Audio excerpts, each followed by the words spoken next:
પરંતુ દર્શક મિત્રો, અહીંયા જ તમે ભૂલ કરી રહ્યા છો. જો તમે પણ લસણનો ઉપયોગ કરો છો અને એના છોટલાને ફેંકી દો છો, તો આ વિડીયો જરૂરથી આપના માટે જ છે. નમસ્કાર દર્શક મિત્રો, ખબર.com પરથી હું દ્રષ્ટિએ આપ સૌનું સ્વાગત કરું છું. દર્શક મિત્રો, આપણા ઘરોમાં કાંદા લસણ સિવાય આગળ નથી વધતા. ઘણા લોકો એવા છે જે કાંદા લસણ ખાવાનું પસંદ નથી કરતા, પરંતુ એવા ઘણા લોકો પણ છે કે જેમને કાંદા લસણ વગરનો સ્વાદ જ નથી ભાવતો. હવે આવામાં આપણે કાંદા લસણ ખરીદીને પણ લઈ આવીએ છીએ, ખાસ કરીને લસણ કે જેનો ઉપયોગ રોજબરોજના જીવનમાં થતો હોય છે. હવે આ લસણ છોલવાની માથાકૂટ પણ હોય છે.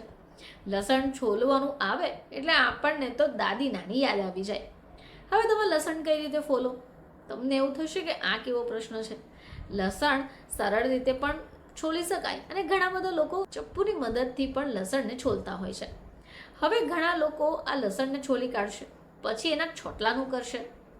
તમને એવો પ્રશ્ન થયો ને કે આ કેવો સવાલ છે કે લસણના છોટલાનું શું કરી શકાય? એને તો ફેંકવાનું જ હોય. પરંતુ દર્શક મિત્રો, અહીંયા જ તમે ભૂલ કરી રહ્યા છો. જો તમે પણ લસણનો ઉપયોગ કરો છો અને એના છોટલાને ફેંકી દો છો, તો આ વિડીયો જરૂરથી આપના માટે જ છે. જેને તમે કચરો સમજીને ફેંકી રહ્યા છો, એનો ઉપયોગ તમે કરી શકો. તો કચરો સમજીને હવે પછી લસણના ફોતરા ન ફેંકશો, કારણ કે એ ઘણા કામના હોઈ શકે. હવે લસણ જે છે તે આપણા સ્વાસ્થ્ય માટે ફાયદાકારક ગણાય છે, કારણ કે લસણની અંદર ઘણા બધા પોષક તત્વો રહેલા છે. પરંતુ શું તમને ખબર છે કે આ લસણના ફોતરા પણ ફાયદાકારક છે? ચલો આજે આપણે એના ફાયદા વિશે જાણીશું. દર્શક મિત્રો, આ લસણના ફોતરાનો ઉપયોગ સલાડ ડ્રેસિંગ માટે થઈ શકે. હવે તમે જમતા પહેલાં સલાડ ડ્રેસિંગ બનાવવા ઈચ્છો તો તમે આ ફોતરાનો ઉપયોગ કરી લો. આ ફોતરાને વિનેગરમાં મિક્સ કરી એનો ઉપયોગ કરી શકાય. હવે આ સિવાય સૂપ્સ એન્ડ વેજીટેબલ્સ માટે તો લસણના ફોતરાનો ઉપયોગ હબથી ભરપૂર સૂપ, મસાલા અને શાકમાં કરી શકાય. લસણના ફોતરાને પાણીમાં ઉકાળી કાઢો અને જરૂર પ્રમાણમાં ઉપયોગમાં લઈ લો. તમને જાણીને નવાઈ લાગશે કે તમે ક્લિનિંગ માટે પણ એનો ઉપયોગ કરી શકો. ગંદા ડાઘ હટાવવા માટે લસણના ફોતરાનો ઉપયોગ થાય છે. ગંદા વાસણના ડાઘ હટાવવા માટે પણ તેનો ઉપયોગ કરી શકાય છે. હવે આ સિવાય જો લસણના ફોતરાનો તમે યોગ્ય ઉપયોગ કરો તો મદદ તમને ઘણી થઈ શકે.